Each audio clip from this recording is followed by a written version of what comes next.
بسم اللہ الرحمن الرحیم۔ السلام علیکم۔ ہم اقرار کرتے ہیں کہ تمام تعریفوں کا مالک اللہ رب العزت ہے، جو تمام جہانوں کا خالق مالک و رازق ہے، اور کروڑوں درود و سلام وجہ تخلیق کائنات جان رحمت حضرت محمد مصطفیٰ صلی اللہ علیہ وسلم پر اللہ پاک آپ سب کو ہمیشہ اپنے کرم کے سائے میں رکھے۔ آج اس ویڈیو میں ہم آپ کو حضرت علی رضی اللہ تعالیٰ عنہ کے بارے میں بتائیں گے کہ آپ رضی اللہ تعالیٰ عنہ کون تھے، آپ کا حضور اقدس صلی اللہ علیہ وسلم سے پیار کیسا تھا، اور اس ویڈیو میں ہم آپ کو آپ کی سیدہ فاطمہ رضی اللہ تعالیٰ عنہا سے پروقار شادی کے بارے میں بھی بتائیں گے، اور آپ رضی اللہ تعالیٰ عنہ کی زندگی سے کچھ دلچسپ واقعات بھی بتائیں گے، اور آپ کو یہ بھی بتائیں گے کہ پیارے آقا صلی اللہ علیہ وسلم نے آپ رضی اللہ تعالیٰ عنہ کے بارے میں کیا ارشاد فرمایا۔ ایک مرتبہ 3 آدمیوں میں 17 اونٹوں کی تقسیم پر جھگڑا ہو گیا۔ وہ انصاف پر مبنی فیصلہ کروانے کے لیے حضرت علی رضی اللہ تعالیٰ عنہ کی خدمت میں حاضر ہوئے اور اپنا مسئلہ بیان کرتے ہوئے کہا کہ ہمارے پاس 17 اونٹ ہیں، جس میں سے ایک کا حصہ کل اونٹوں کا آدھا ہے، جبکہ دوسرے کا حصہ تہائی اور تیسرے کا کل اونٹوں کا 9واں حصہ بنتا ہے۔ اگر اونٹوں کو ذبح کر کے تقسیم کیا گیا تو کوئی فائدہ نہیں ہوگا، اس لیے آپ کوئی ایسی تدبیر بتا دیں کہ اونٹ ذبح کیے بغیر ہمارے درمیان تقسیم ہو جائیں اور ہمارا آپس کا جھگڑا ختم ہو جائے۔ حضرت علی نے ان تینوں کی بات سننے کے بعد بیت المال سے ایک اونٹ منگوایا اور ان 17 اونٹوں میں شامل کر دیا۔ اب اونٹوں کی کل تعداد 18 ہو گئی تھی۔ آپ نے بتایا کہ حصوں کے مطابق اونٹوں کی تقسیم شروع کر دی۔ آپ نے پہلے شخص جس کا حصہ تمام اونٹوں میں آدھا تھا اسے 18 اونٹوں کے آدھے اونٹ یعنی 9 اونٹ دے دیے۔ اس کے بعد آپ نے دوسرے شخص جس کا حصہ تہائی بنتا تھا اسے 18 اونٹوں کا تہائی یعنی 6 اونٹ دے دیے، اور پھر آخر میں آپ نے تیسرے شخص جس کا حصہ کل اونٹوں میں سے 9واں بنتا تھا اسے 18 اونٹوں کا 9واں حصہ یعنی 2 اونٹ دے دیے۔ اس طرح آپ نے اپنی ذہانت اور دانش مندی سے تینوں آدمیوں میں بالترتیب پہلے کو 9، دوسرے کو 6 اور تیسرے کو 2 اونٹ جن کا کل 17 بنتا ہے بغیر کاٹے تقسیم کر دیے، جبکہ ایک اونٹ جو بیت المال سے منگوایا تھا اسے واپس بیت المال بھجوا دیا گیا۔ حضرت علی کے عدل و انصاف کا ایک اور دلچسپ واقعہ بہت مشہور ہے۔ 2 شخص سفر پر نکلے ہوئے تھے، کھانا کھانے کے لیے کسی جگہ پر اکٹھے بیٹھ گئے۔ ایک کے پاس 5 روٹیاں اور دوسرے کے پاس 3 روٹیاں تھیں۔ اسی دوران وہاں سے ایک تیسرے شخص کا گزر ہوا۔ دونوں نے اس تیسرے شخص کو اپنے ساتھ بٹھا لیا اور مل کر روٹیاں کھانے لگے۔ کھانے کے بعد تیسرا شخص وہاں سے جاتے ہوئے دونوں کو روٹی کی قیمت کے طور پر 8 درہم دے گیا۔ اب ان دونوں میں 8 درہم کی تقسیم پر جھگڑا شروع ہو گیا۔ جس کے پاس 5 روٹیاں تھیں اس کا کہنا تھا کہ روٹی کے حساب سے اس کے 5 درہم اور دوسرے کے 3 درہم بنتے ہیں، جبکہ دوسرا جس کے پاس 3 روٹیاں تھیں وہ 8 درہم برابر تقسیم کرنے پر بضد تھا۔ آخرکار دونوں یہ معاملہ لے کر حضرت علی کی خدمت میں حاضر ہو گئے۔ آپ نے ساری بات سننے کے بعد 3 روٹی رکھنے والے شخص سے فرمایا، تمہارا ساتھی جو تمہیں دے رہا ہے اسے قبول کر لو، کیونکہ انصاف کے مطابق تمہارے حصے میں صرف 1 درہم آتا ہے۔ یہ سن کر وہ شخص حیران ہو گیا اور عرض کیا، آپ مجھے سمجھا دیں کہ کیسے میرا حق صرف 1 درہم بنتا ہے۔ آپ نے فرمایا کہ روٹیوں کی کل تعداد 8 تھی اور کھانے والے تم 3 آدمی تھے۔ اگر ایک روٹی کے 3 ٹکڑے کیے جائیں تو 8 روٹیوں کے کل 24 ٹکڑے بنتے ہیں، جو تینوں میں برابر تقسیم کریں تو ہر ایک کے حصے میں 8 روٹی کے ٹکڑے آتے ہیں۔ تم نے اپنی 3 روٹیوں کے 9 ٹکڑوں میں سے 8 ٹکڑے کھا لیے اور باقی 1 ٹکڑا بچا، جبکہ تمہارے ساتھی نے اپنی 5 روٹیوں کے 15 ٹکڑوں میں سے 8 ٹکڑے کھائے تو باقی 60 ٹکڑے بچے۔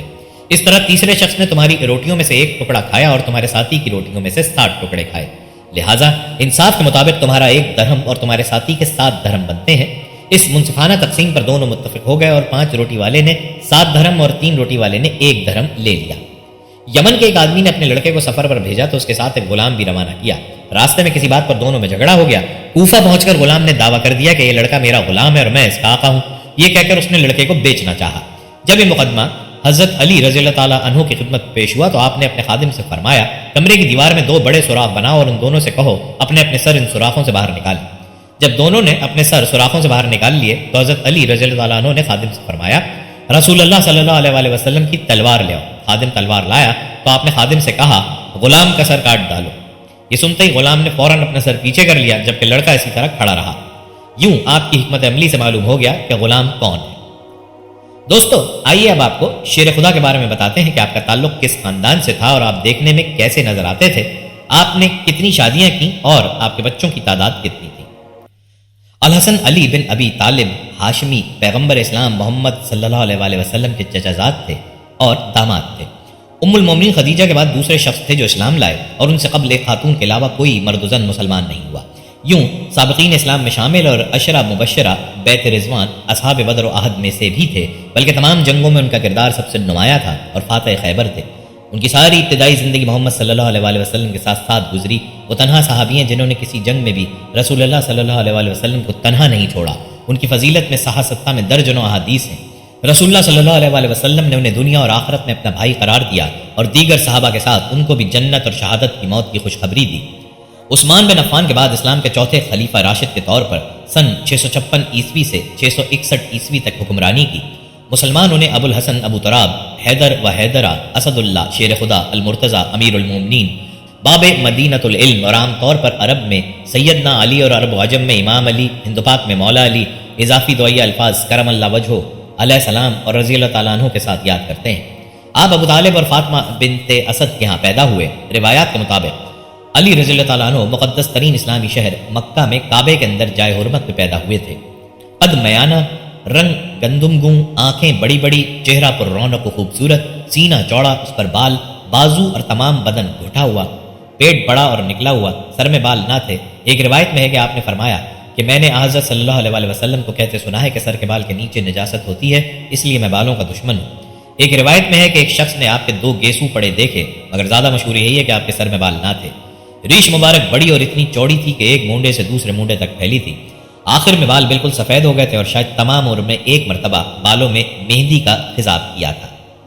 آپ مردوں میں پہلے اسلام قبول کرنے والے تھے اور کچھ مصنفین کے مطابق پہلے مسلم تھے۔ ابتدائی دور میں علی رضی اللہ تعالیٰ عنہ نے محمد صلی اللہ علیہ وسلم کی حفاظت کی اور تقریباً تمام جنگوں میں حصہ لیا۔ مدینہ ہجرت کرنے کے بعد انہوں نے پیغمبر اسلام کی بیٹی فاطمہ زہرا سلام اللہ علیہ سے شادی کی۔ حضرت عثمان بن عفان رضی اللہ تعالیٰ عنہ کی شہادت کے بعد سن 656 عیسوی میں صحابہ نے انہیں خلیفہ منتخب کیا تھا۔ علی رضی اللہ تعالیٰ عنہ نے اپنے دور خلافت میں 2 بغاوتیں اور خوارج کی خانہ جنگیاں دیکھیں اور نہایت بہترین اقدامات کیے۔ سن 661 عیسوی میں جب وہ جامع مسجد کوفہ میں نماز پڑھا رہے تھے، عبد الرحمن بن بلجم نامی ایک خارجی نے ان کے سر پر تلوار سے حملہ کر دیا اور وہ 2 دنوں بعد شہید ہو گئے۔ حضرت علی شیعوں اور سنیوں دونوں کے ہاں سیاسی طور پر اور روحانی طور پر اہم ہیں۔ فرقوں کے نزدیک علی کے متعلق متعدد سوانح عمریاں ایک دوسرے سے کچھ مختلف ہیں، لیکن وہ اس بات پر تمام متفق ہیں کہ وہ پارسا مسلم اور قرآن و سنت پر سختی سے کاربند تھے۔ سنی علی کو چوتھا اور آخری خلیفہ راشد سمجھتے ہیں، جبکہ شیعہ قرآنی آیات اور متعدد فرامین نبوی جن میں اہم ترین واقعہ غدیر خم ہے کو دلیل بنا کر انہیں محمد کے بعد پہلا امام مانتے ہیں۔ شیعوں کا یہ بھی ماننا ہے کہ علی اور دیگر شیعہ ائمہ اہل بیت سے تمام محمد صلی اللہ علیہ وسلم کے حقیقی جانشین ہیں۔ اسی اختلاف پر امت مسلمہ کو شیعہ اور سنی فرقوں میں تقسیم کیا جاتا ہے۔ علی رضی اللہ تعالیٰ عنہ کو مختلف غیر مسلم تنظیموں کی جانب سے بھی پذیرائی حاصل ہے، جیسا کہ اقوام متحدہ اور انسانی حقوق کے لیے عالمی تنظیم نے ان کے طرز حکمرانی اور سماجی انصاف کی تعریف کی۔ علی نام ابو الحسن اور ابو تراب کنیت، حیدر لقب، والد کا نام ابو طالب اور والدہ کا نام فاطمہ تھا۔ پورا سلسلہ نسب یہ ہے: علی بن ابی طالب بن عبد المطلب بن ہاشم بن عبد مناف بن قسی بن کلاب بن مروہ بن کعب بن لوی۔ چونکہ ابو طالب کی شادی اپنے چچا کی لڑکی سے ہوئی تھی، اس لیے حضرت علی نجیب الطرفین ہاشمی اور حضرت صلی اللہ علیہ وسلم کے حقیقی چچا زاد بھائی تھے۔ خاندان ہاشم کو عرب اور قبیلہ قریش میں جو وقت و عظمت حاصل تھی وہ محتاج اظہار نہیں۔ خانہ کعبہ کی خدمت اور اس کا اہتمام بنو ہاشم کا مخصوص صغرا امتیاز تھا اور اس شرف کے باعث ان کو تمام عرب میں مذہبی سیادت حاصل تھی۔ حضرت علی مرتضیٰ کے والد ابو طالب مکہ کے ذی اثر بزرگ تھے۔ حضرت صلی اللہ علیہ وسلم نے انہی کی آغوش شفقت میں پرورش پائی تھی اور بعثت کے بعد ہی ان کے زیر حمایت مکہ کے کفرستان میں دعوت حق کا اعلان کیا تھا۔ ابو طالب ہر موقع پر آپ صلی اللہ علیہ وسلم کی حفاظت کرتے رہے اور سرور کائنات صلی اللہ علیہ وسلم کو کفار کے پنجائے ظلم و ستم سے محفوظ رکھا۔ مشرکین قریش نے رسول اللہ کی پشپناہی اور حمایت کے باعث ابو طالب اور ان کے خاندان کو طرح طرح کی تکلیفیں پہنچائیں۔ ایک گھاٹی میں ان کو محصور کر دیا، کاروبار اور لین دین بند کر دیا، شادی بیاہ کے تعلقات منقطع کر لیے، کھانا پینا تک بند کر دیا، قرض ہر طرح پریشان کیا، مگر اس نیک تینت بزرگ نے آخری لمحہ حیات تک اپنے عزیز بھتیجے کے سر سے دست شفقت نہ اٹھایا۔ حضرت صلی اللہ علیہ وسلم کی دلی آرزو تھی کہ ابو طالب کا دل نور ایمان سے منور ہو جائے اور انہوں نے اپنی ذات سے دنیا میں حضور صلی اللہ علیہ وسلم کی جو خدمت و حمایت کی ہے اس کے معاوضے میں ان کو نعیم فردوس کی ابدی اور لامتناہی دولت حاصل ہو۔ اس لیے ابو طالب کی وفات کے وقت نہایت اصرار کے ساتھ کلمہ توحید کی دعوت دی۔ ابو طالب نے کہا، عزیز بھتیجے، اگر مجھے قریش کی طعنہ زنی کا خوف نہ ہوتا تو نہایت خوشی سے تمہاری دعوت قبول کرتا۔ سیرت ابن حشام میں حضرت عباس سے بھی یہ روایت ہے کہ نزع کی حالت میں کلمہ توحید ان کی زبان پر تھا، مگر یہ روایت کمزور ہے۔ بہرحال ابو طالب نے گو اعلانیہ اسلام قبول نہیں کیا، تاہم انہوں نے حضور سرور کائنات صلی اللہ علیہ وسلم کی جس طرح پرورش و پرداخت کی اور کفار کے مقابلے میں جس ثبات اور استقلال کے ساتھ آپ کی نصرت و حمایت کا فرض انجام دیا، اس کے لحاظ سے اسلام کی تاریخ میں ان کا نام ہمیشہ شکر گزاری اور احسان بندی کے ساتھ لیا جائے گا۔ حضرت علی کی والدہ حضرت فاطمہ بنت اسد نے بھی حضرت آمنہ کے اس یتیم معصوم کی ماں کی طرح شفقت و محبت سے پرورش کی۔ مستند روایت کے مطابق مسلمان ہوئیں اور ہجرت کر کے مدینہ گئیں۔ ان کا انتقال ہوا تو رسول اللہ صلی اللہ علیہ وسلم نے کفن میں اپنی قمیض مبارک پہنائی اور قبر میں لیٹ کر اس کو متبرک کیا۔ لوگوں نے اس عنایت کی وجہ دریافت کی تو فرمایا کہ ابو طالب کے بعد سب سے زیادہ اسی نیک سیرت خاتون کا ممنون احسان۔ حضرت علی آپ صلی اللہ علیہ وسلم کی بعثت سے 10 برس پہلے پیدا ہوئے تھے۔ ابو طالب نہایت کثر العیال اور معاش کی تنگی سے نہایت پریشان تھے۔ کہے تو خشک سالی نے اس مصیبت میں اور بھی اضافہ کر دیا۔ اس لیے رحمت للعالمین نے محبوب چچا کی اسرت سے متاثر ہو کر حضرت عباس سے فرمایا کہ ہم کو اس مصیبتوں پریشان حالی میں چچا کا ہاتھ بٹانا چاہیے۔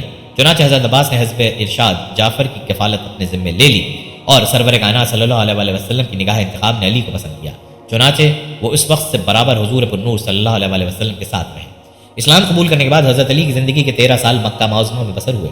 چونکہ وہ رات دن سرور کائنات صلی اللہ علیہ وسلم کے ساتھ رہتے تھے، اس لیے مشورے کی مجلسوں میں، تعلیم و ارشاد کے مجمعوں میں، کفار و مشرکین کے مباحثوں میں اور معبود حقیقی کی پرستش و عبادت کے موقعوں پر غرض ہر قسم کی صحبتوں میں شریک رہے۔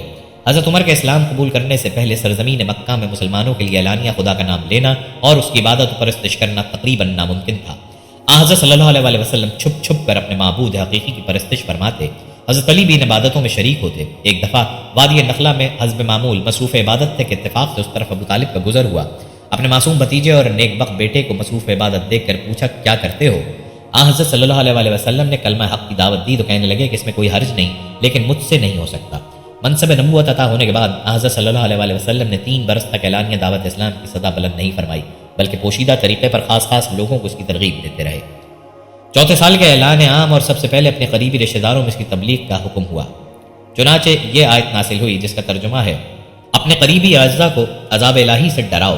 سرور کائنات صلی اللہ علیہ وسلم نے اس حکم کے موافق کوہ صفا پر چڑھ کر اپنے خاندان کے سامنے دعوت اسلام کی صدا بلند کی، لیکن مدت کا زنگ ایک دن کے سیقل سے دور نہیں ہو سکتا۔ ابو لہب نے کہا اسی لیے تو نے ہم لوگوں کو جمع کیا تھا۔ اس کے بعد حضرت صلی اللہ علیہ وسلم نے ایک مرتبہ پھر اپنے خاندان میں تبلیغ اسلام کی کوشش فرمائی اور حضرت علی کو انتظام دعوت کی خدمت پر مامور کیا۔ حضرت علی کی عمر اس وقت مشکل سے 14-15 برس کی تھی، لیکن انہوں نے اس کمسنی کے باوجود نہایت اچھا انتظام کیا۔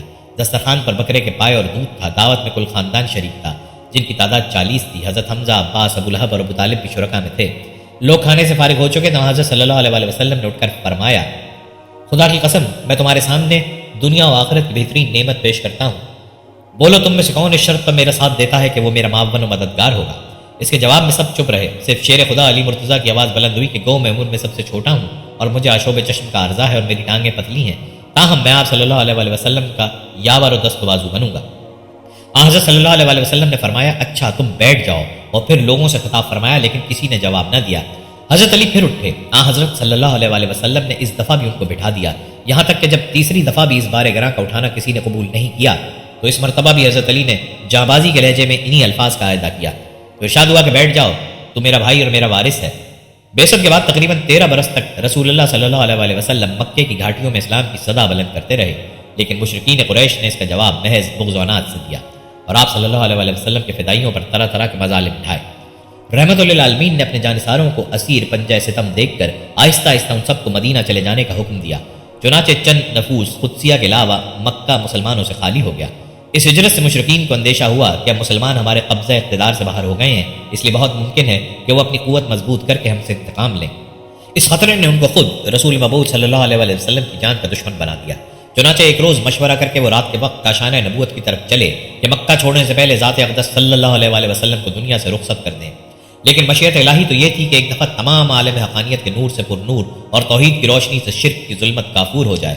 اس مقصد کی تکمیل سے پہلے آفتاب رسالت کس طرح غروب ہو سکتا ہے، اس لیے وحی الہی نے حضرت صلی اللہ علیہ وسلم کو مشرکین کے ارادوں کی اطلاع دے دی اور ہجرت مدینہ کا حکم ہوا۔ سرور کائنات صلی اللہ علیہ وسلم نے اس خیال سے کہ مشرکین کو شبہ نہ ہو حضرت علی مرتضیٰ کو اپنے فرش اثر پر استراحت کا حکم دیا اور خود حضرت ابو بکر صدیق کو ساتھ لے کر مدینہ منورہ روانہ ہو گئے۔ حضرت علی کی عمر اس وقت زیادہ سے زیادہ 22-23 برس کی تھی۔ اس عفوان شباب میں اپنی زندگی کو قربانی کے لیے پیش کرنا فدیت و جانثاری کا عدیم المثال کارنامہ ہے۔ رات بھر مشرکین کا محاصرہ قائم رہا اور اس خطرے کی حالت میں یہ نوجوان نہایت سکون و اطمینان کے ساتھ محو خواب رہا۔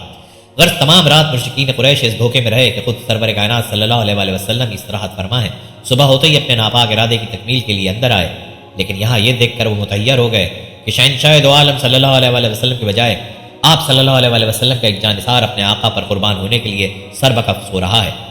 مشرکین اپنی اس غفلت پر سخت برہم ہوئے اور حضرت علی کو چھوڑ کر اصل مقصود کی تلاش و جستجو میں روانہ ہو گئے۔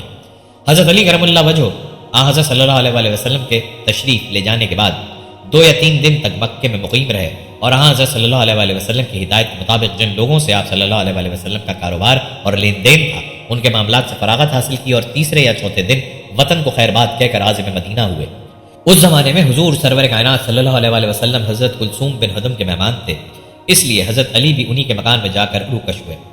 رسول اللہ صلی اللہ علیہ وآلہ وسلم نے جب مہاجرین میں باہم بھائی چارہ کرایا تو حضرت علی کو اپنا بھائی بنایا۔ مدینے کا اسلام مکے کی طرح بے بس و مجبور نہ تھا، بلکہ آزادی و حریت کی سرزمین تھا، جہاں ہر شخص اعلانیہ خدا واحد کی پرستش کر سکتا اور احکام شریعہ نہایت اطمینان کے ساتھ ادا کر سکتا تھا۔ مسلمانوں کی تعداد بھی روز بروز بڑھتی جاتی تھی، یہاں تک کہ ہجرت کے 6 یا 7ویں مہینے سرور کائنات صلی اللہ علیہ وآلہ وسلم کو ایک مسجد تعمیر کرنے کا خیال پیدا ہوا۔ آپ صلی اللہ علیہ وآلہ وسلم نے اس کی بنیاد رکھی اور اپنے رفقا کے ساتھ خود اس کی تعمیر میں حصہ لیا۔ تمام صحابہ جوش کے ساتھ شریک کار تھے۔ حضرت علی اینٹ اور گارا لا کر دیتے تھے اور یہ رجز پڑھتے تھے، جو مسجد تعمیر کرتا ہے کھڑے ہو کر اور بیٹھ کر اس مشقت کو برداشت کرتا ہے، اور جو گرد و غبار کے باعث اس کام سے جی چراتا ہے وہ برابر نہیں ہو سکتے۔ سلسلہ غزوات میں سب سے پہلا مارکہ غزوہ بدر ہے۔ اس غزوے میں حضرت صلی اللہ علیہ وآلہ وسلم اپنے 313 جانثاروں کے ساتھ مدینہ منورہ سے روانہ ہوئے۔ آگے آگے 2 سیرنگ کے علم تھے، ان میں سے ایک حیدر کرار کے ہاتھ میں تھا۔ جب رزمگاہ بردر کے قریب پہنچے تو سرور کائنات صلی اللہ علیہ وآلہ وسلم نے حضرت علی کو چند منتخب جانبازوں کے ساتھ غنیم کی نقل و حرکت کا پتہ چلانے کے لیے بھیجا۔ انہوں نے نہایت خوبی کے ساتھ یہ خدمت انجام دی اور مجاہدین نے مشرکین سے پہلے پہنچ کر اہم مقاموں پر قبضہ کر لیا۔ 17ویں رمضان جمعے کے دن جنگ کی ابتدا ہوئی۔ قاعدے کے موافق پہلے تنہا مقابلہ ہوا۔ سب سے پہلے قریش کی سب سے 3 نامی بہادر نکل کر مسلمانوں سے مبازرت طلب ہوئے۔ 3 انصاریوں نے ان کی دعوت کو لبیک کہا اور آگے بڑھے۔ قریش کے بہادروں نے ان کا نام نسب پوچھا۔ جب یہ معلوم ہوا کہ 2 یثرب کے نوجوان ہیں تو ان کے ساتھ لڑنے سے انکار کر دیا اور حضرت صلی اللہ علیہ وآلہ وسلم کو پکار کر کہا کہ اے محمد صلی اللہ علیہ وآلہ وسلم، ہمارے مقابلے میں ہمارے ہمسر کے آدمی بھیجو۔ اس وقت حضرت صلی اللہ علیہ وآلہ وسلم نے اپنے خاندان کے 3 عزیزوں کے نام لیے، حمزہ، علی اور عبیدہ۔ تینوں اپنے حریفوں کے لیے میدان میں آئے۔ حضرت علی نے اپنے حریف ولید کو ایک ہی وار میں تحت کر دیا۔ اس کے بعد جھپٹ کر عبیدہ کی مدد کی اور ان کے حریف شیبہ کو بھی قتل کیا۔ مشرکین نے تیش میں آ کر عام حملہ کر دیا۔ یہ دیکھ کر مجاہدین بھی نعرہ تکبیر کے ساتھ کفار کے نرغے میں گھس گئے اور عام جنگ شروع ہو گئی۔ شیر خدا نے صفیں کی صفیں الٹ دیں اور ذوالفقار حیدری نے بجلی کی طرح چمک چمک کر اعدائے اسلام کے خرمن ہستی کو جلا دیا۔ مشرکین کے پاؤں اکھڑ گئے اور مسلمان مظفر و منصور بے شمار مال غنیمت اور تقریباً 70 قیدیوں کے ساتھ مدینہ واپس آئے۔ مال غنیمت میں سے آپ کو ایک ذرہ، ایک اونٹ اور ایک تلوار ملی۔ اسی سال یعنی سن 2 ہجری میں حضرت سرور کائنات صلی اللہ علیہ وآلہ وسلم نے ان کو دامادی کا شرف بخشا، یعنی اپنی محبوب ترین صاحبزادی سیدۃ النساء حضرت فاطمہ زہرا سے نکاح کر دیا۔ حضرت فاطمہ سے عقد کی درخواست سب سے پہلے حضرت ابو بکر اور ان کے بعد حضرت عمر نے کی تھی، لیکن حضرت صلی اللہ علیہ وآلہ وسلم نے کچھ جواب نہیں دیا۔ اس کے بعد حضرت علی نے خواہش کی۔ آپ صلی اللہ علیہ وآلہ وسلم نے پوچھا، تمہارے پاس مہر ادا کرنے کے لیے کچھ ہے؟ بولے، ایک گھوڑی اور ایک ذرا کے سوا کچھ نہیں ہے۔ آپ صلی اللہ علیہ وآلہ وسلم نے فرمایا کہ گھوڑا تو لڑائی کے لیے، البتہ ذرا کو فروخت کر دو۔ حضرت علی نے اس کو حضرت عثمان کے ہاتھ 480 درہم میں بیچا اور قیمت لا کر حضرت صلی اللہ علیہ وآلہ وسلم کے سامنے پیش کی۔ آپ صلی اللہ علیہ وآلہ وسلم نے حضرت بلال کو حکم دیا کہ بازار سے عطر اور خوشبو خرید لائیں اور خود نکاح پڑھایا اور دونوں میاں بیوی پر وضو کا پانی چھڑک کر خیر و برکت کی دعا دی۔ نکاح کے تقریباً 10-11 ماہ بعد باقاعدہ رخصتی ہوئی۔ اس وقت تک حضرت علی حضرت صلی اللہ علیہ وآلہ وسلم کے ساتھ رہتے تھے، اس لیے جب رخصتی کا وقت آیا تو حضرت صلی اللہ علیہ وآلہ وسلم نے ان سے فرمایا کہ ایک مکان کرائے پر لے لو۔ چنانچہ حارث بن النعمان کا مکان ملا اور حضرت علی ملکہ جنت کو رخصت کرا کے اس میں لے آئے۔ حضرت سیدہ زہرا کو اپنے گھر سے جو جہیز ملا تھا اس کی کل کائنات یہ تھی: ایک پلنگ، ایک بستر، ایک چادر، 2 چکیاں اور ایک مشکیزہ۔ عجیب اتفاق ہے کہ یہی چیزیں حضرت فاطمہ کی زندگی تک ان کی رفیق رہیں اور حضرت علی کرم اللہ وجہ اس میں کوئی اضافہ نہ کر سکے۔ حضرت علی کی زندگی نہایت فقیرانہ اور زاہدانہ تھی۔ خود رسول اللہ صلی اللہ علیہ وآلہ وسلم کے ساتھ رہتے تھے۔ ذاتی ملکیت میں صرف ایک اونٹ تھا جس کے ذریعے سے اسخر یعنی ایک قسم کی گھاس اس کی تجارت کر کے دعوت ولیمہ کے لیے کچھ رقم جمع کرنے کا ارادہ تھا، لیکن حضرت حمزہ نے حالت نشہ میں، اس وقت شراب حرام نہیں ہوئی تھی، بخاری میں مفصل واقعہ مذکور ہے، اس اونٹ کو ذبح کر کے کباب سیخ بنا دیا۔ اس لیے اب اقلیم زہد کے تاجدار کے پاس اس رقم کے سوا جو زہرا کی قیمت میں سے مہر ادا کرنے کے بعد بچ رہی تھی اور کچھ نہ تھا۔ چنانچہ اسی سے دعوت ولیمہ کا سامان کیا، جس میں کھجور، جو کی روٹی، پنیر اور ایک خاص قسم کا شوربہ تھا، لیکن یہ اس زمانے کے لحاظ سے پرتکلف ولیمہ تھا۔ حضرت اسما کا بیان ہے کہ اس زمانے میں اس سے بہتر ولیمہ نہیں ہوا۔ سن 3 ہجری میں احد کا مارکہ پیش آیا۔ شوال کا مہینہ تھا، ہفتے کے دن لڑائی شروع ہوئی اور پہلے مسلمانوں نے قلیل تعداد کے باوجود غنیم بھگا دیا، لیکن عقب کے محافظ تیر اندازوں کا اپنی جگہ سے ہٹنا تھا کہ مشرکین پیچھے سے یکا یک ٹوٹ پڑے۔ اس ناگہانی حملے سے مسلمانوں کے اوسان جاتے رہے۔ اسی حالت میں سرور کائنات صلی اللہ علیہ وآلہ وسلم کو چشم زخم پہنچا، دندان مبارک شہید ہوئے اور آپ صلی اللہ علیہ وسلم ایک خندق میں گر پڑے۔ مشرکین ادھر بڑھے، لیکن حضرت موصب بن عمیر نے ان کو آپ صلی اللہ علیہ وسلم کے پاس جانے سے روکا اور اسی میں لڑتے لڑتے شہید ہوئے۔ اس کے بعد حیدر کرار نے بڑھ کر علم سنبھالا اور بے جگری کے ساتھ داد شجاعت دی۔ مشرکین کے علم بردار ابو سعد بن ابی طلحہ نے مقابلے کے لیے للکارا۔ شیر خدا نے بڑھ کر ایسا ہاتھ مارا کہ فرش خاک پر تڑپنے لگا اور بدحواسی کے عالم میں برہنہ ہو گیا۔ حضرت علی کو اس کی بدحواسی اور بے بسی پر رحم آ گیا اور زندہ چھوڑ کر واپس آئے۔ مشرکین کا زور کم ہوا تو حضرت علی چند صحابہ کے ساتھ حضرت صلی اللہ علیہ وسلم کو پہاڑ پر لے گئے۔ حضرت فاطمہ نے زخم دھویا اور حضرت علی نے ڈھال میں پانی بھر بھر کر گرایا۔ اس سے خون بننا ہوا تو حضرت فاطمہ نے چٹائی جلا کر اس کی راکھ سے زخم کا منہ بند کیا۔ غزوہ احد کے بعد سن 4 ہجری میں بنو نذیر کو ان کی بدعہدی کے باعث جلا وطن کیا گیا۔ حضرت علی اس میں بھی پیش تھے اور علم انہی کے ہاتھ میں تھا۔ سن 5 ہجری میں غزوہ خندق پیش آیا۔ اس میں کفار کبھی کبھی خندق میں گھس گھس کر حملہ کرتے تھے۔ ایک دفعہ سواروں نے حملہ کیا، حضرت علی نے چند جانبازوں کے ساتھ بڑھ کر روکا۔ سواروں کے سردار عمرو بن عبدود نے کسی کو تنہا مقابلے کی دعوت دی۔ حضرت علی نے اپنے آپ کو پیش کیا۔ اس نے کہا میں تم کو قتل کرنا نہیں چاہتا۔ شیر خدا نے کہا لیکن میں تم کو قتل کرنا چاہتا ہوں۔ وہ برہم ہو کر گھوڑے سے کود پڑا اور مقابلے میں آیا۔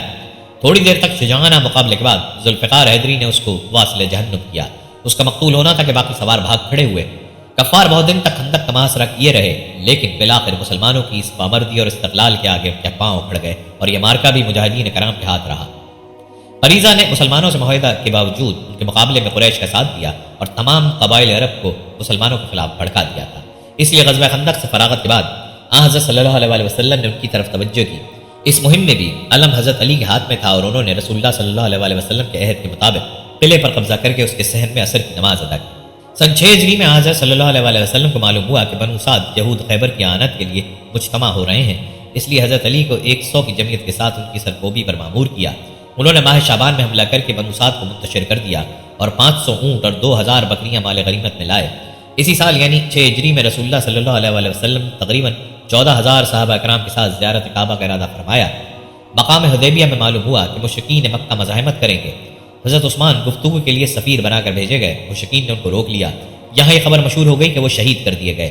اس لیے حضرت صلی اللہ علیہ وسلم نے حضرت عثمان کے انتقام کے لیے مسلمانوں سے بیعت لی۔ حضرت علی بھی اس بیعت میں شریک تھے۔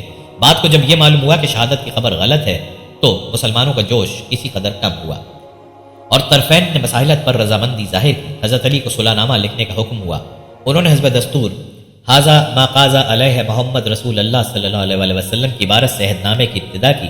مشرکین نے رسول اللہ کے الفاظ پر اعتراض کیا، اگر ہم کو رسول اللہ ہونا تسلیم ہوتا تو پھر جھگڑا ہی کیا تھا۔ سرور کائنات صلی اللہ علیہ وسلم نے اس لفظ کو مٹا دینے کا حکم دیا، لیکن حضرت علی کی غیرت نے گوارا نہ کیا اور عرض کیا خدا کی قسم میں اس کو نہیں مٹا سکتا۔ اس لیے حضرت صلی اللہ علیہ وسلم نے خود دست مبارک سے اس کو مٹا دیا۔ اس کے بعد معاہدہ صلح لکھا گیا اور حضرت صلی اللہ علیہ وسلم زیارت کا ارادہ ملتوی کر کے مدینے واپس تشریف لے آئے۔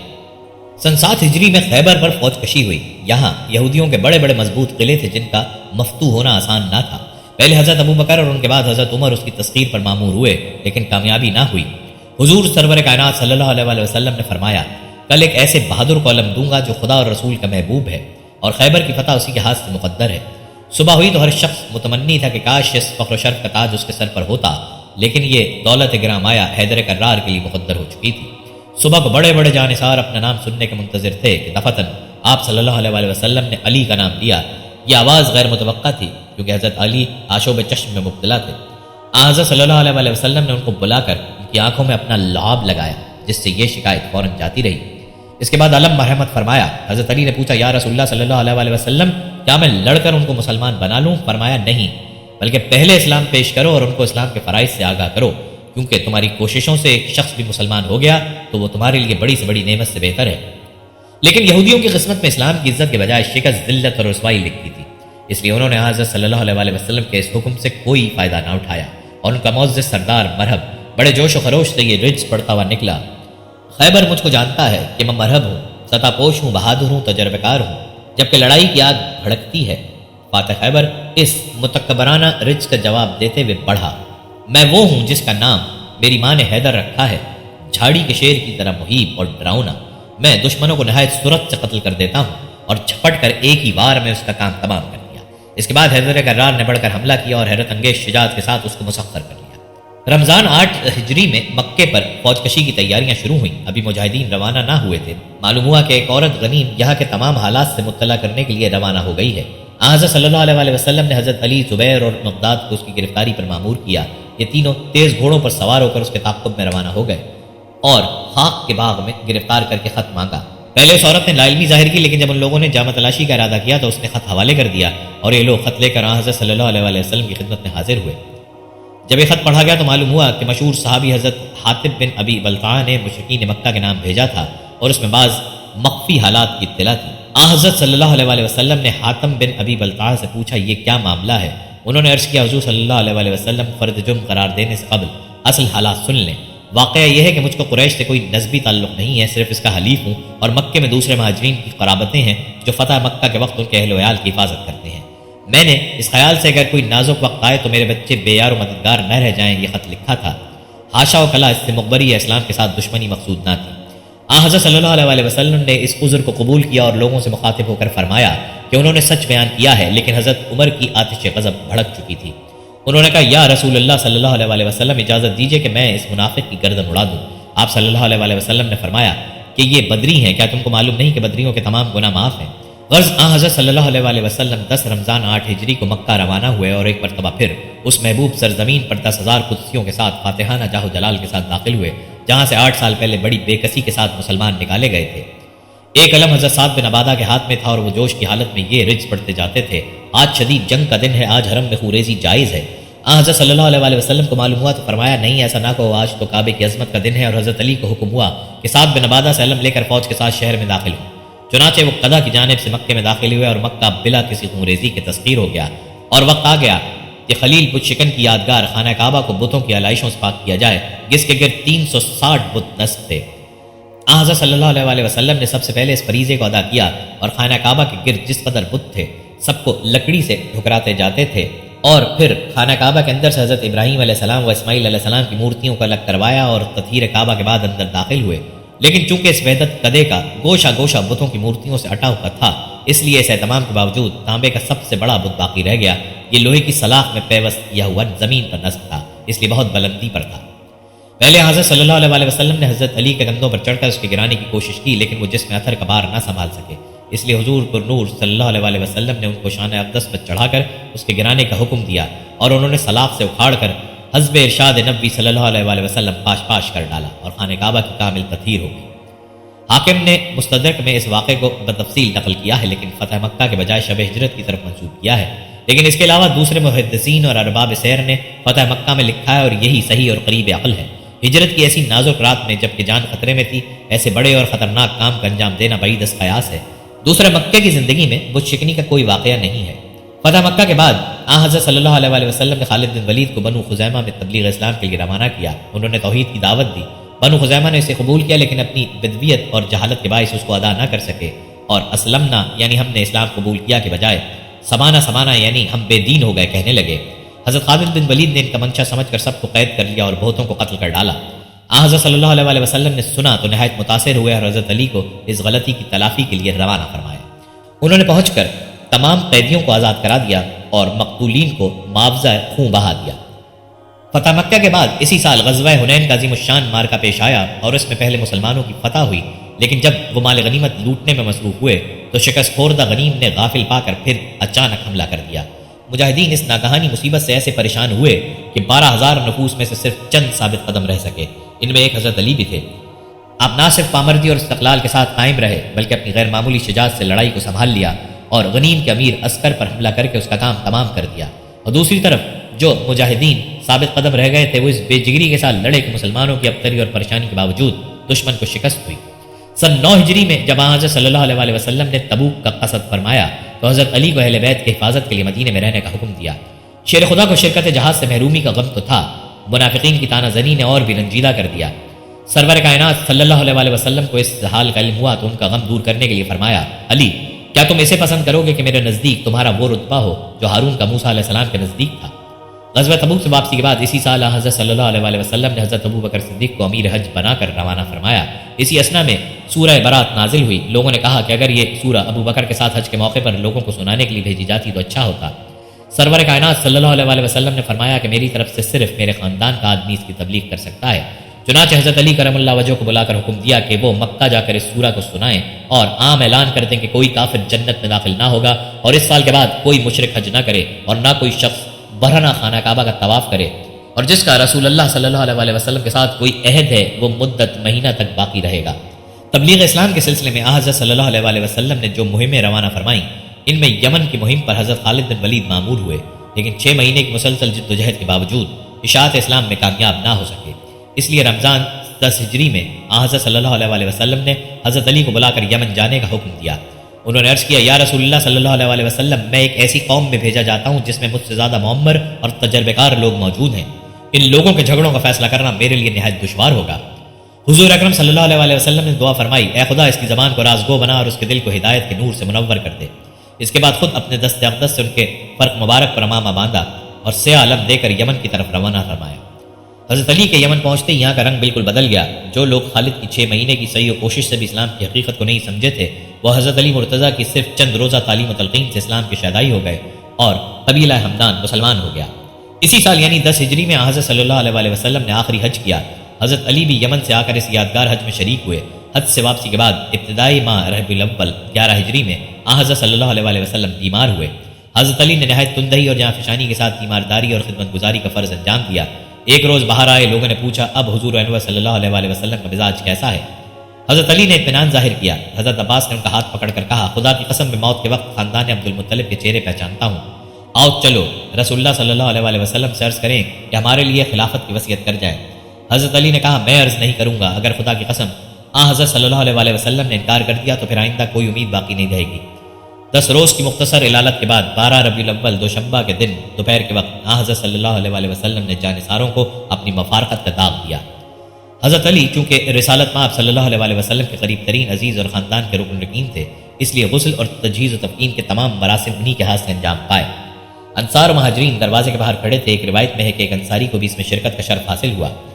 آپ صلی اللہ علیہ وسلم کے وصال کے بعد حضرت ابو بکر صدیق رضی اللہ تعالیٰ عنہ خلیفہ بنے، پھر حضرت عمر رضی اللہ تعالیٰ عنہ کا دور حکومت آیا اور پھر حضرت عثمان رضی اللہ تعالیٰ عنہ مسند خلافت پر بیٹھے۔ حضرت عثمان کی شہادت کے بعد 3 دن تک مسند خلافت خالی رہی۔ اس عرصے میں لوگوں نے حضرت علی کرم اللہ وجہ سے اس منصب کے قبول کرنے کے لیے سخت اصرار کیا۔ انہوں نے پہلے اس بارے گراں کے اٹھانے سے انکار کر دیا، لیکن آخر میں مہاجرین اور انصار کے اصرار سے مجبور ہو کر اٹھانا پڑا، اور اس واقعے کے تیسرے دن 21 ذی الحجہ دوشنبہ کے دن مسجد نبوی صلی اللہ علیہ وسلم میں جناب علی مرتضیٰ کے دست اقدس پر بیعت ہوئی۔ مسند نشین خلافت ہونے کے بعد سب سے پہلے کام حضرت عثمان کے قاتلوں کا پتہ چلانا اور ان کو سزا دینا تھا، لیکن دقت یہ تھی کہ شہادت کے وقت صرف ان کی بیوی نائلہ بنت الفرافصہ موجود تھیں، جو اس کے سوا کچھ نہ بتا سکیں کہ محمد بن ابو بکر 2 آدمیوں کے ساتھ جن کو وہ پہلے سے پہچانتی نہیں تھیں اندر آئے۔ حضرت علی نے محمد بن ابی بکر کو پکڑا تو انہوں نے قسم کھا کر اپنی برات ظاہر کی کہ وہ قتل کے ارادے سے ضرور داخل ہوئے تھے، لیکن حضرت عثمان کے جملے سے محجوب ہو کر پیچھے ہٹائے۔ البتہ ان دونوں نابکاروں نے بڑھ کر حملہ کیا جن کو وہ بھی نہیں جانتے کہ کون تھے۔ حضرت نائلہ نے بھی اس بیان کی تصدیق کی کہ محمد بن ابی بکر شریک نہ تھے۔ غرض تحقیق و تفتیش کے باوجود قاتلوں کا پتہ نہ تھا۔ تاریخ کی کتابوں میں قاتلوں کے مختلف نام مذکور ہیں، لیکن شہادت کی قانونی حیثیت سے وہ مجرم ثابت نہیں ہوتے، اس لیے مجرموں کا کوئی پتہ نہ چلا اور حضرت علی اس وقت کوئی کارروائی نہ کر سکے۔ جیسا کہ اوپر مذکور ہوا، حضرت علی کے نزدیک اس انقلاب کا اصلی سبب عمال کی بے اعتدالیاں تھیں، اور بڑی حد تک یہ صحیح بھی ہے، اس لیے آپ نے تمام عثمانی عمال کو معزول کر کے عثمان بن حنیف کو بصرے کا عامل مقرر کیا۔ عمارہ بن حسان کو کوفے کی حکومت سپرد کی۔ حضرت عبداللہ بن عباس کو یمن کی ولایت پر مامور کیا اور سہل کو حکومت شام کا فرمان دے کر روانہ کیا۔ سہل تبوک کے قریب پہنچے تو امیر معاویہ کے سوار مزاحم ہوئے اور ان کو مدینہ جانے پر مجبور کیا۔ اس وقت حضرت علی کرم اللہ وجہ کو معلوم ہوا کہ ان کی خلافت جھگڑوں سے پاک نہیں ہے۔ حضرت علی نے امیر معاویہ کو لکھا کہ مہاجرین اور انصار نے اتفاق عام کے ساتھ میرے ہاتھ پر بیعت کی ہے، اس لیے یا تو میری اطاعت کرو یا جنگ کے لیے تیار ہو جاؤ۔ امیر معاویہ نے اپنے خاص قاصد کی معرفت خط بھیجا اور خط میں صرف بسم اللہ الرحمن الرحیم کے بعد مکتوب لیا کا اور اپنا نام لکھا۔ قاصد نہایت طرار اور زبان آور تھا، اس نے کھڑے ہو کر کہا، صاحبو، میں نے شام میں 50,000 شیوخ کو اس حال میں چھوڑا ہے کہ عثمان کی خون آلود قمیض پر ان کی داڑیاں آنسوؤں سے تر ہیں، اور انہوں نے عہد کر لیا کہ جب تک اس خون ناحق کا قصاص نہیں لیں گے اس وقت تک ان کی تلواریں بے نیام رہیں گی۔ قاصد یہ کہہ چکا تو حضرت علی کی جماعت میں سے خالد بن ظفرفسی نے اس کے جواب میں کہا، تمہارا برا ہو، کیا تم مہاجرین و انصار کو شامیوں سے ڈراتے ہو؟ خدا کی قسم، نہ تو قمیض عثمان قمیض یوسف علیہ السلام ہے اور نہ معاویہ کو یعقوب علیہ السلام کی طرح غم ہے۔ اگر شام میں اس قدر اس کو اہمیت دی گئی ہے تو تم کو معلوم ہونا چاہیے کہ اہل عراق اس کی کچھ پرواہ نہیں کرتے۔ حضرت عائشہ کی قصاص پر آمادگی امیر معاویہ کے مناقشات کا بھی آغاز ہوا ہی تھا کہ دوسرا قضیہ نامرضیہ پیدا ہو گیا۔ یعنی حضرت عائشہ مکہ سے مدینہ واپس ہو رہی تھی، راستے میں ان کے ایک عزیز ملے، ان سے حالات دریافت کیے تو معلوم ہوا کہ عثمان شہید کر دیے گئے اور علی خلیفہ منتخب ہوئے، لیکن ہنوز فتنہ کی گرم بازاری ہے۔ یہ خبر سن کر پھر مکہ واپس ہو گئیں۔ لوگوں نے واپسی کا سبب دریافت کیا تو فرمایا کہ عثمان مظلوم شہید کر دیے گئے اور فتنہ دبتا ہوا نظر نہیں آتا، اس لیے تم لوگ خلیفہ مظلوم کا خون رائے گاہ نہ جانے دو اور قاتلوں سے قصاص لے کر اسلام کی عزت بچاؤ۔ حضرت عثمان کی شہادت کے بعد مدینے میں فتنہ و فساد کے آثار دیکھ کر حضرت طلحہ اور زبیر بھی حضرت علی سے اجازت لے کر مکہ چلے گئے تھے۔ حضرت عائشہ نے ان سے بھی وہاں کے حالات دریافت کیے، انہوں نے بھی شور و غوغا کی داستان سنائی۔ ان کے بیان سے حضرت عائشہ کے ارادوں میں اور تقویت ہوئی اور انہوں نے خلیفہ مظلوم کے قصاص کی دعوت شروع کر دی۔ حقیقت یہ ہے کہ واقعات کی ترتیب اور حضرت علی کرم اللہ وجہہ کے بعد سیاسی تسامح نے عام طور پر ملک میں بدنظمی پیدا کر دی تھی۔ حضرت عثمان کے قاتلوں کا پتہ نہ چلنا، ان کے اعداء کو اپنا معاون انصار بنانا اور مسند خلافت پر متمکن ہونے کے ساتھ تمام اعمال کو برطرف کر دینا لوگوں کو بدظن کر دینے کے لیے کافی تھا۔ انہی بدگمانیوں نے ام المومنین حضرت عائشہ کو بھی حضرت عثمان کے قصاص پر آمادہ کر دیا۔ چنانچہ قصاص کی تیاریاں شروع ہو گئیں۔ عبداللہ بن عامر حضرمی والی مکہ، مروان بن حکم، سعید بن العاص اور دوسرے بنی امیہ نے جو مدینے سے مفرور ہو کر مکہ میں پناہ گزین تھے، نہایت جوش کے ساتھ اس تحریک کو پھیلایا اور ایک معتدبہ جمعیت فراہم کر کے روانہ ہوئے کہ پہلے بیت المال قبضہ کر کے مالی مشکلات میں سہولت پیدا کریں، پھر بصرہ، کوفہ اور عراق کی دوسری نوآبادیوں میں اس تحریک کی اشاعت کر کے لوگوں کو اپنا ہم آہنگ بنائیں۔ اسلام کے علوم معرف کا اصل سرچشمہ قرآن پاک ہے۔ حضرت علی مرتضیٰ اس سرچشمے سے پوری طرح سیراب اور ان صحابہ میں تھے جنہوں نے حضرت صلی اللہ علیہ وسلم کی زندگی ہی میں نہ صرف پورا قرآن زبانی یاد کر لیا تھا بلکہ اس کی ایک ایک آیت کے معنی اور شان نزول سے واقف تھے۔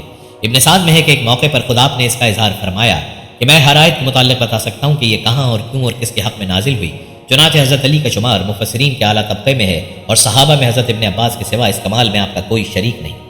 علم و اطلاع کی وسعت سے دیکھا جائے تو آپ کی مستحضرانہ قوت سب سے اعلیٰ ماننی پڑے گی۔ بڑے بڑے صحابہ یہاں تک کہ حضرت عمر اور حضرت عائشہ کو بھی کبھی کبھی حضرت علی کے فضل و کمال کا ممنون ہونا پڑتا تھا۔ حضرت مرتضیٰ انہی خصوصیات کی بنا پر مقدمات کے فیصلوں اور قضا کی نہایت موضوع تھے۔ اس کو صحابہ عام طور سے تسلیم کرتے تھے۔ حضرت عمر فرمایا کرتے تھے کہ ہم میں مقدمات کے فیصلے کے لیے سب سے موزوں علی ہیں اور سب سے بڑے قاری ابی ہیں۔ حضرت صلی اللہ علیہ وسلم کی جوہر شناس نگاہ نے حضرت علی کی استعداد و قابلیت کا پہلے ہی اندازہ کر لیا تھا اور آپ کی زبان فیض ترجمان سے حضرت علی کو اقداح میں علی کی سند مل چکی تھی۔ تقریر و خطابت میں حضرت علی مرتضیٰ کو خداداد ملکہ حاصل تھا اور مشکل سے مشکل مسائل پر بڑے بڑے مجموع میں فی البدیہہ تقریر فرماتے تھے۔ تقریریں نہایت خطیبانہ، مدلل اور مؤثر ہوتی تھیں۔ علم نحو کی بنیاد خاص حضرت علی کے دست مبارک سے رکھی گئی ہے۔ ایک دفعہ ایک شخص کو قرآن شریف غلط پڑھتے سنا، اس سے خیال پیدا ہوا کہ کوئی ایسا قاعدہ بنا دیا جائے جس سے اعراب میں غلطی واقع نہ ہو سکے۔ چنانچہ ابو الاسدوئلی کو چند قواعد کلیہ بتا کر اس فن کی تدوین پر مامور کیا۔ اس طرح علم نحو کے ابتدائی اصول بھی آپ ہی کی طرف منسوب ہیں۔ حضرت علی مرتضیٰ نے ایام طفولیت ہی سے سرور کائنات صلی اللہ علیہ وسلم کے دامن عاطفت میں تربیت پائی تھی، اس لیے وہ قدرتاً محاسن اخلاق اور حسن تربیت کا نمونہ تھے۔ ایک امین کے تربیت یافتہ تھے، اس لیے ابتدائی سے امین تھے۔ حضرت صلی اللہ علیہ وسلم کے پاس قریش کی امانتیں جمع رہتی تھیں۔ جب آپ صلی اللہ علیہ وسلم نے ہجرت فرمائی تو ان امانتوں کی واپسی کی خدمت حضرت علی کے سپرد فرمائی۔ آپ کی ذات گرامی زہد فی دنیا کا نمونہ تھی، بلکہ حق یہ ہے کہ آپ کی ذات پر زہد کا خاتمہ ہو گیا۔ آپ کے کاشانہ فقر میں دنیاوی شان و شکوے کا درگزر نہ تھا۔ کوفہ تشریف لائے تو دارالامارات کے بجائے ایک مکان میں فروکش ہوئے اور فرمایا کہ عمر بن الخطاب نے ہمیشہ ہی نالیشان محلات کو حقارت کی نگاہ سے دیکھا، مجھے بھی اس کی حاجت نہیں، میدان ہی میرے لیے بس ہے۔ عبادات ان کا مشغلہ حیات تھا جس کا شاہد خود قرآن ہے۔ کلام پاک کی آیت محمد رسول اللہ اور وہ لوگ جن کے ساتھ ہیں کافروں پر سخت ہیں، باہم رحم دل ہیں، تم ان کو دیکھتے ہو کہ بہت رکوع اور بہت سجدہ کر کے خدا کا فضل اور اس کی رضامندی کی جستجو کرتے ہیں۔ حضرت علی کے غیر معمولی زہد و ورع نے ان کی معاشرت کو نہایت سادہ بنا دیا تھا۔ کھانا عموماً روکھا پھیکا کھاتے تھے، عمدہ لباس اور قیمتی لباس سے بھی شوق نہ تھا۔ امامہ بہت پسند کرتے تھے، چنانچہ فرمایا کرتے تھے الامامہ یذجان العرب، یعنی امامے عربوں کے تاج ہیں۔ کبھی کبھی سفید ٹوپی بھی پہنتے تھے۔ کرتے کی آستین اس قدر چھوٹی ہوتی کہ اکثر ہاتھ آدھے کھلے رہتے تھے۔ تہبند بھی نصف ساق تک ہوتی تھی، کبھی صرف ایک تہبند اور ایک چادر ہی پر قناعت کرتے اور اسی حالت میں فرائض خلافت ادا کرنے کے لیے کوڑا لے کر بازار میں گشت کرتے نظر آتے تھے۔ غرض آپ کو ظاہری طلاق کا مطلق شوق نہ تھا، پیوند لگے ہوئے کپڑے پہنتے تھے۔ لوگوں نے اس کے متعلق عرض کیا تو فرمایا یہ دل میں خشوع پیدا کرتا ہے اور مسلمانوں کے لیے ایک اچھا نمونہ ہے کہ وہ اس کی پیروی کریں۔ بائیں ہاتھ میں انگوٹھی پہنتے تھے اور اس پر اللہ الملک نقش تھا۔ حضرت علی پر سردی گرمی کا کچھ اثر نہ ہوتا تھا کیونکہ رسالت مآب صلی اللہ علیہ وسلم نے غزوہ خیبر میں ان کے لیے دعا فرمائی تھی۔ اس سے گرمی و سردی دور کر۔ اس کا اثر یہ تھا کہ وہ جاڑے کا کپڑا گرمی میں اور گرمی کا کپڑا جاڑے میں زیب تن فرماتے اور اس سے کوئی تکلیف نہ ہوتی۔ حضرت سیدنا علی مرتضیٰ علیہ السلام کا علمی مقام و مرتبہ، ان کی قرآن فہمی، حقیقت شناسی اور فقہی صلاحیت تمام اولین و آخرین میں ممتاز و منفرد تھی۔ قدرت نے انہیں عقل و خرد کی اس قدر عرفہ والا صلاحیتوں سے نوازا تھا کہ جو مسائل دوسرے حضرات کے نزدیک پیچیدہ سمجھے جاتے تھے، انہی مسائل کو وہ آسانی سے حل کر دیتے تھے۔ اکابر صحابہ کرام رضوان اللہ علیہ مجمعین ایسے اوقات سے پناہ مانگتے تھے کہ جب کوئی مشکل مسئلہ پیش آئے اور اس کے حل کے لیے حضرت علی علیہ السلام موجود نہ ہو۔ حضرت سعید بن المسیب علیہ السلام بیان کرتے ہیں، حضرت عمر رضی اللہ تعالیٰ عنہ اس پیچیدہ مسئلے سے اللہ تعالیٰ کی پناہ مانگتے تھے جسے حل کرنے کے لیے ابو الحسن علی ابن طالب علیہ السلام نہ ہو۔ بعض اکابر صحابہ کرام رضوان اللہ علیہ مجمعین نے شہادت دی کہ مولا علی علیہ السلام ظاہر و باطن دونوں کا امین تھے۔ حضرت ابن مسعود رضی اللہ تعالیٰ عنہ نے فرمایا، بے شک علی ابن طالب کے پاس قرآن کا علم ظاہر بھی ہے اور باطن بھی۔ ان کا بتایا ہوا مسئلہ اولو العزم صحابہ رضوان اللہ علیہ مجمعین کے نزدیک حرف آخر سمجھا جاتا تھا۔ سید المفسرین حبر الامہ حضرت سیدنا عبداللہ بن عباس علیہ السلام سے حضرت سعید بن جبیر رضی اللہ تعالیٰ عنہ روایت کرتے ہیں کہ انہوں نے فرمایا کہ جب ہمیں کسی چیز کا ثبوت سیدنا علی رضی اللہ تعالیٰ عنہ سے مل جائے تو پھر ہم کسی اور کی طرف رجوع نہیں کرتے۔ ام المؤمنین سیدہ طیبہ طاہرہ عائشہ صدیقہ رضی اللہ تعالیٰ عنہ فرماتی ہیں، حضرت علی رضی اللہ تعالیٰ عنہ تمام لوگوں سے بڑھ کر سنت کا علم رکھنے والے ہیں۔ یہ طے شدہ حقیقت ہے کہ جو سنت کا سب سے بڑا عالم ہو وہی قرآن کا سب سے بڑا عالم ہوتا ہے۔ چنانچہ سیدنا فاروق اعظم رضی اللہ تعالیٰ عنہ نے سب سے بڑے عالم کی شناخت یوں بیان فرمائی ہے، ان قریب کچھ لوگ آئیں گے جو تمہارے ساتھ متشابہات قرآن میں بحث کریں گے، تم ان کا مواخذہ حدیث سے کرنا، بے شک اصحاب حدیث سب سے بڑھ کر قرآن کریم کے عالم ہیں۔ عبد الملک بن ابی سلیمان کہتے ہیں کہ میں نے حضرت عطا رضی اللہ تعالیٰ عنہ سے پوچھا، کیا سیدنا محمد صلی اللہ علیہ وسلم کے صحابہ رضوان اللہ علیہ مجمعین میں سیدنا علی کرم اللہ وجہ سے بڑھ کر کوئی عالم تھا؟ انہوں نے کہا نہیں، خدا کی قسم میں ایسے شخص کو نہیں جانتا۔ یہی وجہ ہے کہ حضرت علی رضی اللہ تعالیٰ عنہ کے سوا کسی شخص نے دعویٰ نہیں کیا کہ اس سے جو چاہو پوچھو وہ قرآن سے جواب دے گا، ایسا دعویٰ صرف انہوں نے ہی کیا۔ حضرت ابو الطفیل رضی اللہ تعالیٰ عنہ فرماتے ہیں، سیدنا علی رضی اللہ تعالیٰ عنہ نے ارشاد فرمایا، لوگو تم مجھ سے سوال کرو، باخدا تم قیامت تک جس چیز کے متعلق بھی سوال کرو گے میں تمہیں بتاؤں گا، اور تم مجھ سے قرآن مجید کی بابت سوال کرو، باخدا قرآن مجید کی کوئی ایسی آیت نہیں مگر میں جانتا ہوں کہ وہ رات میں اتری یا دن میں، میدانوں میں نازل ہوئی یا پہاڑوں میں۔ حضرت ابن مسعود رضی اللہ تعالیٰ عنہ فرماتے ہیں، ہم نبی کریم صلی اللہ علیہ وسلم کی بارگاہ میں حاضر تھے کہ سیدنا علی کرم اللہ وجہ کے بارے میں سوال کیا گیا تو حضور اکرم صلی اللہ علیہ وسلم نے فرمایا، حکومت 10 حصوں میں تقسیم کی گئی، 9 حصے علی کو دیے گئے اور 1 حصہ باقی تمام لوگوں کو دیا گیا۔ حضرت علی کرم اللہ وجہ کی علمیت کا مقام کیوں نہ ہوتا جبکہ ان کی شان میں آیا ہے کہ وہ علم کا دروازہ ہے۔ آپ صلی اللہ علیہ وسلم نے فرمایا، میں علم کا شہر ہوں اور علی اس کا دروازہ ہے۔ ان 10 صحابہ کرام کا ذکر عبد الرحمن بن عوف کی روایت کردہ حدیث میں ہے کہ عبد الرحمن بن عوف بیان کرتے ہیں کہ نبی صلی اللہ علیہ وسلم نے فرمایا، ابو بکر جنتی ہیں، عمر جنتی ہیں، عثمان جنتی ہیں، علی جنتی ہیں، طلحہ جنتی ہیں، زبیر جنتی ہیں، عبد الرحمن جنتی ہیں، سعد جنتی ہیں، سعید جنتی ہیں، ابو عبیدہ جنتی ہیں۔ سیدنا علی کرم اللہ وجہ کے باب العلم ہونے کی قوی دلیل مجھ جیسے سادہ لوگوں کے لیے یہ بھی ہے کہ حضرت علی ایسے علم کے موجد ہیں جس کے بغیر کوئی انسان عالم ہو ہی نہیں سکتا۔ اگر کوئی انسان عالم ہے اور قرآن و حدیث کو سمجھنے کی صلاحیت رکھتا ہے تو یہ صلاحیت صرف اسی علم کی بدولت ہے جس کے موجد باب العلم سیدنا علی مرتضیٰ کرم اللہ وجہ ہیں، اور وہ علم عربی گرامر یعنی علم نحو ہے۔ جس شخص کو کسی بھی علم و فن سے کچھ تعلق ہو وہ جانتا ہے کہ کسی زبان کو سمجھنے کے لیے اس کی لغت کی معرفت کتنا ضروری ہوتی ہے، پھر عربی لغت کی اہمیت تو محتاج بیان ہی نہیں۔ لغت عرب کی معرفت اتنا ضروری ہے جتنا کتاب و سنت کی معرفت ضروری ہے، بلکہ قرآن و حدیث کا سمجھنا معرفت لغت پر موقوف ہے۔ قرآن کریم و حدیث شریف ہو، کلام عرب ہو، اشعار عرب ہو یا لغت عرب ہو، ان میں سے ہر ایک کا سمجھنا عربی گرامر پر موقوف ہے۔ اس لیے عربی گرامر کے متعلق کہا گیا، علم صرف تمام علوم کی ماں ہے اور علم نحو ان سب کا باپ ہے۔ علم صرف تمام علوم کی ماں ہے اور علم نحو ان سب کا باپ ہے، اور ان دونوں علوم کے موجد موسس باب مدینۃ العلم سیدنا مولا علی کرم اللہ وجہ ہیں۔ سب سے پہلے انہوں نے ان دونوں علموں کے بنیادی قوانین املا کرائے اور اسم فعل اور حرف کی تمیز بتائی، پھر ان کے بتلائے ہوئے علم کو بغرض سہولت 2 حصوں میں تقسیم کر کے ایک کو صرف کا نام دیا گیا اور دوسرے کو نحو کا۔ حقیقت میں صرف نحو کا ہی ایک حصہ ہے اور اس کے موجد سیدنا علی کرم اللہ وجہ ہیں۔ مولانا سید ابو الحسن علی ندوی لکھتے ہیں، امیر المومنین حضرت علی بن ابی طالب رضی اللہ تعالیٰ عنہ سے متعدد ایسے کاموں کی ابتدا ہوئی جس کے آثار نہ صرف یہ کہ باقی و پائندہ ہیں بلکہ جب تک عربی زبان اور اس کے قواعد نحو و صرف باقی ہیں وہ کارنامہ زندہ و جاوید رہے گا۔ ابو القاسم الزجاجی کی کتاب مالی میں مذکور ہے کہ ابو الاسود رضی اللہ تعالیٰ عنہ بیان کرتے ہیں کہ میں سیدنا علی کرم اللہ وجہ الکریم کی خدمت میں حاضر ہوا، آپ کو دیکھا کہ سر جھکائے متفکر بیٹھے ہیں۔ میں نے عرض کیا، امیر المومنین کس معاملے میں متفکر ہیں؟ فرمایا میں تمہارے شہر میں عربی غلط طریقے پر بولتے ہوئے سنتا ہوں، اس لیے میں چاہتا ہوں کہ زبان کے اصول و قواعد میں ایک یادداشت تیار کر دوں۔ میں نے عرض کیا اگر آپ ایسا کر دیں تو ہمیں آپ کے ذریعے زندگی مل جائے گی اور ہمارے ہاں عربی زبان باقی رہ جائے گی۔ اس گفتگو کے 3 روز کے بعد میں پھر آپ کی خدمت میں حاضر ہوا تو آپ نے ایک کاغذ مرحمت فرمایا جس میں علم نحو کے ابتدائی مسائل درج تھے۔ خود سوچئے کہ جس علم کو حاصل کیے بغیر کوئی انسان خواہ وہ عربی ہو یا عجمی عالم نہیں بن سکتا، تو پھر جو شخص اس علم کا موجد اور موسس ہو وہ باب العلم نہیں ہوگا تو کیا ہوگا؟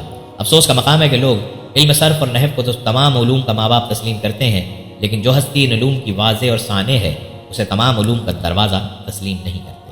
عامت الناس کو جانے دیجئے، کم از کم جو شخص عربی پڑھنے اور سمجھنے کی صلاحیت رکھتا ہے اور خود کو عالم کہلاتا ہے اسے تو حدیث انا مدینۃ العلم والی بابہا کا انکار نہیں کرنا چاہیے، کیونکہ اس کے اندر عربی جاننے کی اہلیت صرف و صرف اسی عربی گرامر کی بدولت پیدا ہوئی جس کے موجد سیدنا علی مرتضیٰ کرم اللہ وجہہ ہیں۔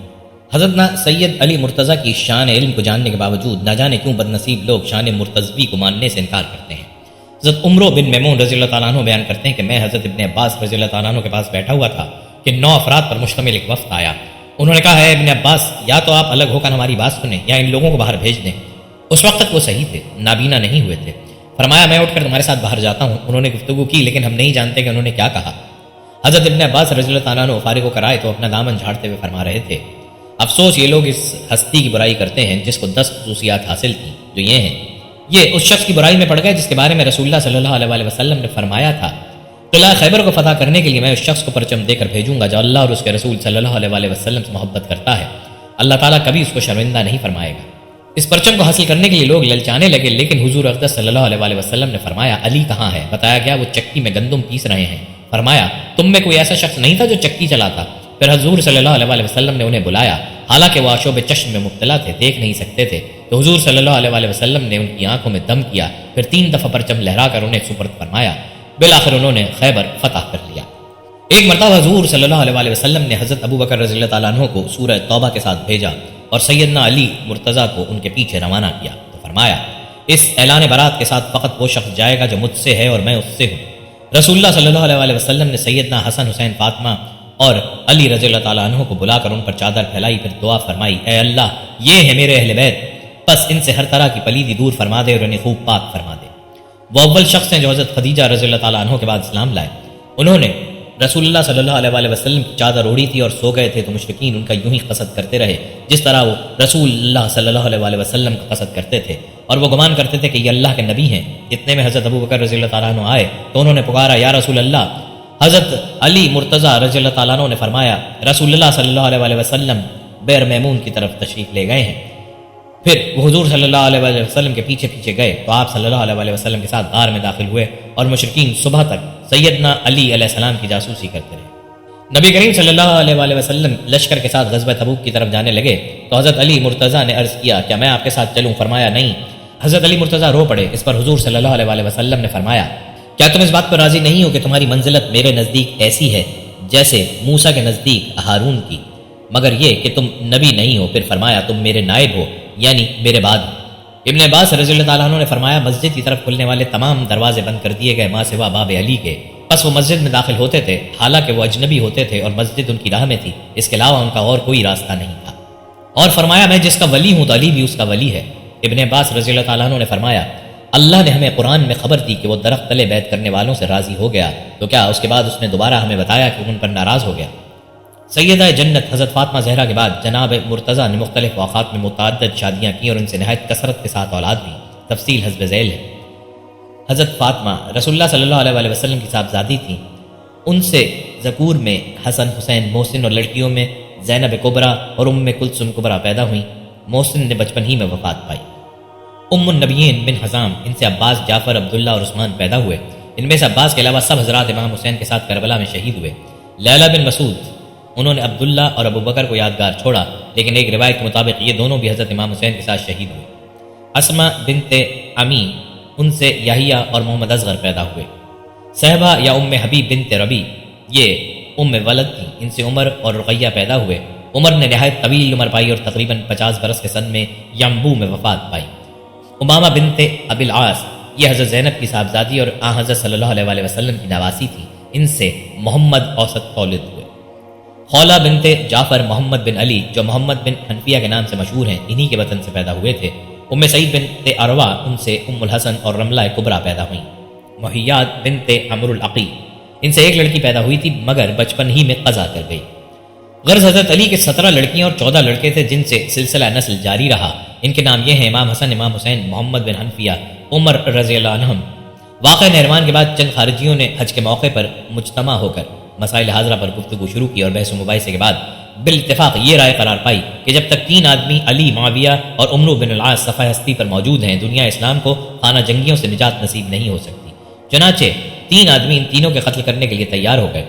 عبد الرحمن بن ملجم نے کہا کہ میں علی کے قتل کا ذمہ لیتا ہوں۔ اسی طرح نزال نے معاویہ اور عبداللہ نے عمرو بن العاص کے قتل کا بیڑا اٹھایا اور تینوں اپنی اپنی مہم پر روانہ ہو گئے۔ کوفہ پہنچ کر ابن ملجم کے ارادے کو قطام نامی ایک خوبصورت خارجی عورت نے اور زیادہ مستحکم کر دیا۔ اس مہم میں کامیاب ہونے کے بعد اس سے شادی کا وعدہ کیا اور جناب مرتضیٰ کے خون کا مہر قرار دیا۔ 19 رمضان 40 ہجری میں تینوں نے ایک ہی روز صبح کے وقت تینوں بزرگوں پر حملہ کیا۔ امیر معاویہ اور عمرو بن العاص اتفاقی طور پر بچ گئے۔ امیر معاویہ پر وار پہنچا پڑا۔ عمرو بن العاص اس دن امامت کے لیے نہیں آئے تھے۔ ایک اور شخص ان کا قائم مقام ہوا تھا، وہ عمرو بن العاص کے دھوکے میں مارا گیا۔ جناب مرتضیٰ کا پیمانہ حیات لبریز ہو چکا تھا۔ آپ مسجد میں تشریف لائے اور ابن ملجم کو جو مسجد میں آ کر سو رہا تھا جگایا۔ جب آپ نے نماز شروع کی اور سر سجدے میں اور دل راز و نیاز الہی میں مصروف تھا کہ اسی حالت میں شقی ابن ملجم نے تلوار کا نہایت کاری وار کیا۔ سر پر زخم آیا اور ابن ملجم کو لوگوں نے گرفتار کر لیا۔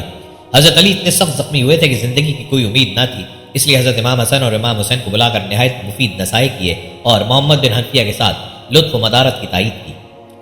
جندب بن عبداللہ نے عرض کیا: امیر المومنین، آپ کے بعد ہم لوگ امام حسن کے ہاتھ پر بیعت کریں؟ فرمایا: اس کے متعلق میں کچھ نہیں کہنا چاہتا، تم لوگ خود اس کو طے کرو۔ اس کے بعد مختلف وصیتیں کی۔ قاتل کے متعلق فرمایا کہ معمولی طور پر قصاص لینا، تلوار زہر میں بجھی ہوئی تھی، اس لیے نہایت تیزی کے ساتھ اس کا اثر تمام جسم میں سرایت کر گیا اور اسی روز یعنی 20 رمضان سن 40 ہجری جمعے کی رات کو یہ فضل و کمال اور رشد و ہدایت کا آفتاب ہمیشہ کے لیے غروب ہو گیا۔ حضرت امام حسن نے خود اپنے ہاتھ سے تجہیز و تکمین کی۔ نماز جنازہ میں 4 تکبیروں کے بجائے 5 تکبیریں کی۔ حضرت حسن رضی اللہ تعالیٰ عنہ و حضرت حسین رضی اللہ تعالیٰ عنہ نے تجہیز و تکفین کی اور پشت کوفہ پر نجف کی سرزمین میں دفن کیے گئے۔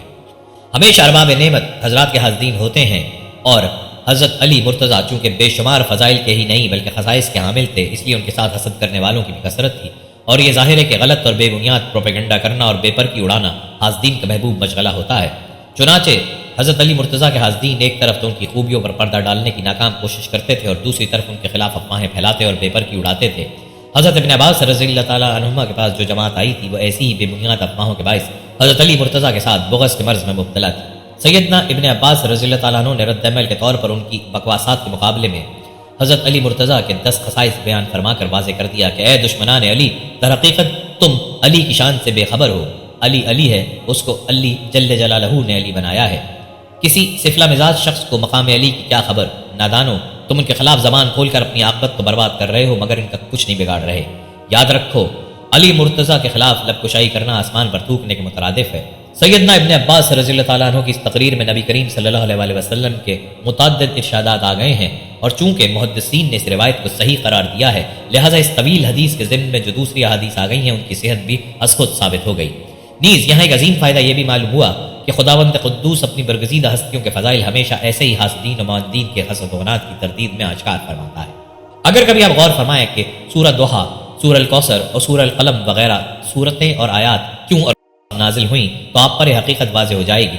ناظرین، یہ تھی ہماری آج کی ویڈیو۔ ہم امید کرتے ہیں کہ آپ کو ہماری آج کی یہ ویڈیو ضرور پسند آئی ہوگی۔ اگر آپ کو ہماری آج کی ویڈیو پسند آئی ہے تو آپ سے گزارش کرتے ہیں کہ آپ ہمارے چینل کو ضرور سبسکرائب کر لیں اور ساتھ ہی لگے بیل کے بٹن کو بھی پریس کر لیں تاکہ آپ کے پاس ہماری آنے والی مزید معلوماتی ویڈیوز کا نوٹیفیکیشن پر وقت ملتا رہے۔